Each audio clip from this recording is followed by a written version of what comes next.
Hai, Assalamualaikum. Okay, macam biasa, hari ni ada masa sikit. Sekejap lagi meeting pukul 2:30. So sekarang ni rehat lah sementara tunggu meeting.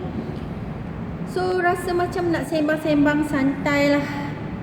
Okay, sebab rasa macam boring lah duduk sorang-sorang ni. Baik kita sembang-sembang sekejap, kita kongsi-kongsi pendapat. Okay, apa kita nak sembang hari ni?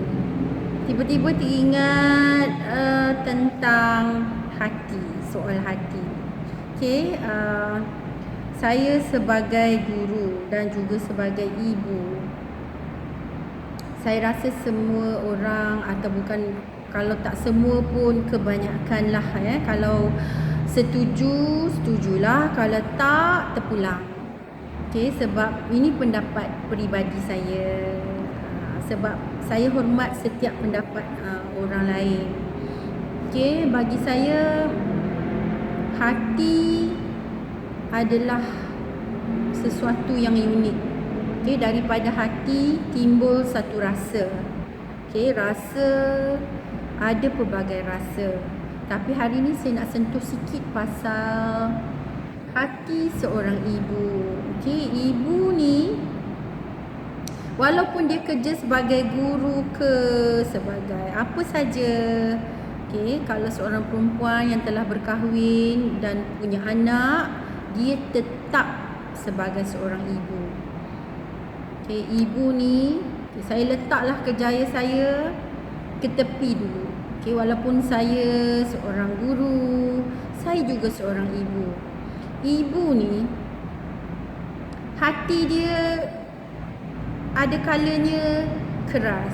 Okay, bila dia dalam situasi sukar, lebih-lebih lagi kalau nak mendidik anak, nak membela anak, nak membesarkan anak.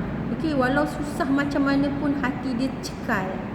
Okay, cekal. Dia sanggup berkorban apa saja, dia sanggup buat apa saja demi untuk kepentingan dan juga kebaikan anak-anak dia.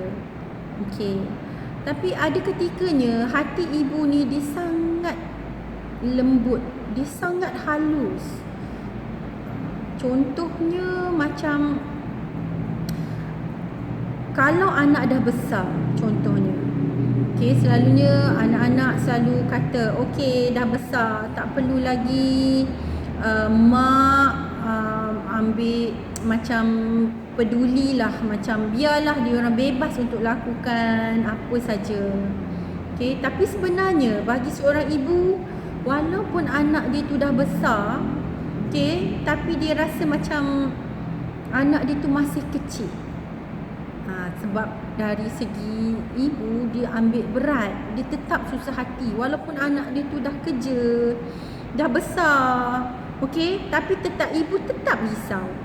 Okay, ibu tetap risau. Dia rasa anak dia tu masih kecil lagi. Memang kita bagi kebebasan, tak ada masalah, tetapi kita tetap ada rasa risau. Kita tetap akan pesan dia, hati-hati, bawa kereta elok-elok, jaga diri.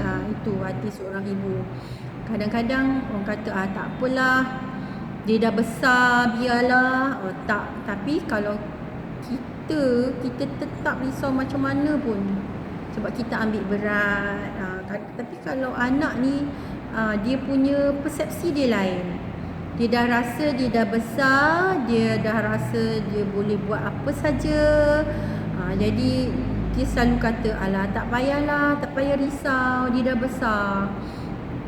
Jadinya pesanan dan peringatan untuk anak-anak di luar sana, sebenarnya ibu bukan tak bagi kebebasan, bukan tak percaya, tapi itulah hakikatnya hati seorang ibu. Dia tetap risau walaupun anak dia tu dah kerja, dah banyak duit, okay, dah ada kereta, dah boleh pergi ke sana sini tanpa perlu dihantar. Kalau dulu kecil-kecil mak hantar kita pergi sekolah, okay, ambil. Tapi Bila dah besar pun ibu macam tu juga. Dia tetap risau. Kalau dah kahwin pun bukan nak campur, bukan kita nak campur, tapi kita bertanya khabar. Tetap pesan supaya jaga diri elok-elok. Okey. Jadi macam itulah. Ibu, dia boleh, hati seorang ibu, dia boleh jadi sekeras-kerasnya demi kepentingan dan kebaikan anak, tapi dalam pada itu ia je tersangat lembut. Okey, jadi jagalah hati ibu kita, jangan diguris. Okey, jangan kecilkan hati dia. Begitu juga dengan guru. Okey, guru juga sama macam ibu. Okey, di sekolah guru perempuan adalah seperti seorang ibu bagi pelajar-pelajarnya. Sebab itulah kita akan marah, kita akan tegur kalau ada pelajar yang melakukan kesilapan. Okey, jadi guru tu akan tegur sebab dia rasa tu macam anak dia. Tapi itulah anak-anak zaman sekarang kadang-kadang mereka salah anggap. Mereka rasa cikgu marah, tak sukalah cikgu ni marah. Tolonglah anak-anak di luar sana, kalau cikgu tegur kita tu, terimalah dengan hati yang terbuka. Okey, sebab guru juga adalah seperti ibu, okey, dan juga seperti bapa bagi guru lelaki. Jadi janganlah berkecil hati, anggaplah itu teguran untuk memperbaiki diri kita. Sebab kita ni anak-anak kadang-kadang leka, lupa. Okey, macam itulah perkongsian. Okey, senyum-senyum selalu. Mulailah hari anda dengan senyuman, dengan rasa di hati tu seronok. Sebab hari kita bermula dengan sesuatu benda yang baik di sini, dengan perasaan yang seronok. Kalau kita mulakan hari kita dengan keseronokan, insya-Allah sepanjang hari kita akan rasa seronok.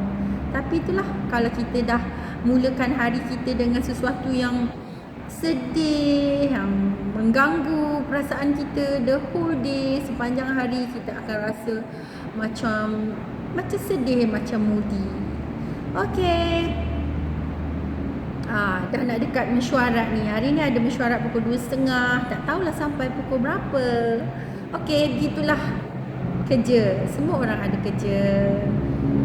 Okey, seronok berkongsi dengan anda semua. Yang baik jadikan tauladan, yang tak baik jadikanlah sempadan. Sesungguhnya kita ni manusia biasa yang tidak lari dari melakukan kesilapan. Okey, assalamualaikum.